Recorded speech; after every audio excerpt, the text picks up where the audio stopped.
بسم اللہ الرحمن الرحیم۔ جب سے کرونا وائرس کی وبا پھیلی ہے تو ہر شخص کی زبان پر ہے کہ یہ وبا اللہ کی طرف سے عذاب ہے۔ کیا واقعی یہی بات ہے؟ ہم مسلمانوں کو بھی یہی نظریہ رکھنا چاہیے۔ اس کے متعلق اسلامی تعلیمات کیا ہے؟ بخاری شریف کی حدیث مبارکہ ہے، مصطفیٰ کریم صلی اللہ تعالی علیہ وسلم کی بارگاہ اقدس میں حضرت سیدتنا عائشہ الصدیقہ رضی اللہ تعالی عنہ نے یہی سوال کیا کہ طاعون کیا ہے۔ مقصد یہی تھا کہ ہم اس کے متعلق کیا نظریہ رکھیں۔ حضور نبی اکرم صلی اللہ تعالی علیہ وسلم نے ارشاد فرمایا، طاعون ایک عذاب تھا، رب جس پر چاہتا، جس وقت چاہتا، جس قوم پر چاہتا نازل فرما دیتا، لیکن مومنین کے لیے کیا تھا؟ فَجَعَلَهُ رَحْمَةً لِّلْمُؤْمِنِينَ، رب نے اسی وبا کو مومنین کے لیے رحمت بنا دیا ہے۔ عجیب لمحہ فکریہ ہے، ایک ہی وبا ایک قوم کے لیے عذاب الہی ہے اور مسلم قوم کے لیے رحمت الہی ہے۔ مسلم قوم کے لیے رحمت الہی کیسے بنے گی؟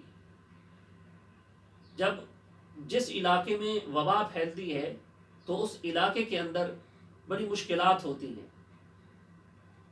اس علاقے کے اندر ثمرات کی کمی ہوتی ہے، اس علاقے میں لوگ ایک دوسرے سے کٹ جاتے ہیں، لوگ بیمار ہوتے ہیں، لوگ مر جاتے ہیں، تو مومنین کے لیے رحمت کیسے بنے گی؟ تو رب تعالیٰ ارشاد فرماتا ہے کہ وَلَنَبْلُوَنَّكُمْ بِشَيْءٍ مِّنَ الْخَوْفِ وَالْجُوعِ وَنَقْصٍ مِّنَ الْأَمْوَالِ وَالْأَنفُسِ وَالثَّمَرَاتِ، اور دیکھو ہم تمہیں آزمائیں گے، ضرور آزمائیں گے، کبھی خوف سے، کبھی بھوک سے، کبھی مال جان اور پھلوں کی کمی سے۔ تو پھر کیا ہوگا؟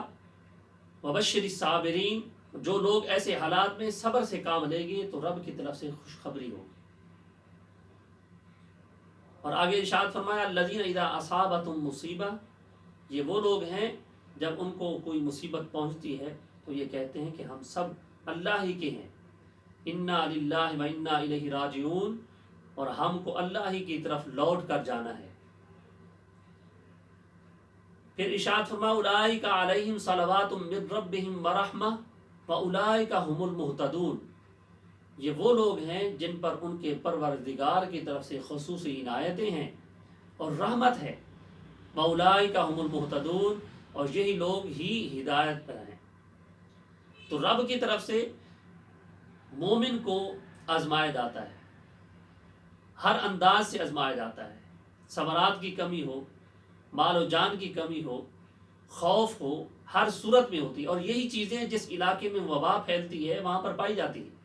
خوف بھی ہوتا ہے، بیماری بھی ہوتی ہے، مال و ثمرات کی کمی بھی ہوتی ہے۔ تو حضور نبی اکرم صلی اللہ تعالی علیہ وسلم نے بخاری شریف کی اسی حدیث میں اگلا جملہ ارشاد فرمایا، جس علاقے میں وبا پھیل جائے تو اس میں کیا کرنا ہے؟ ان لوگوں کو صبر و استقلال کا مظاہرہ کرنا ہے۔ دوسری چیز ارشاد فرمائی حصول ثواب کی نیت رکھنی ہے۔ تیسری چیز ارشاد فرمائی کہ جب یہ صورت پیدا ہو جائے تو رب کی رضا میں راضی رہنا ہے۔ اگر کوئی بندہ اس وبا کے اندر مبتلا ہو کر مر جاتا ہے، اس کا انتقال ہو جاتا ہے، تو رب کی طرف سے اس کو نوید کیا ملتی ہے؟ فرمایا اس کو شہید کے برابر ثواب عطا کیا جاتا ہے۔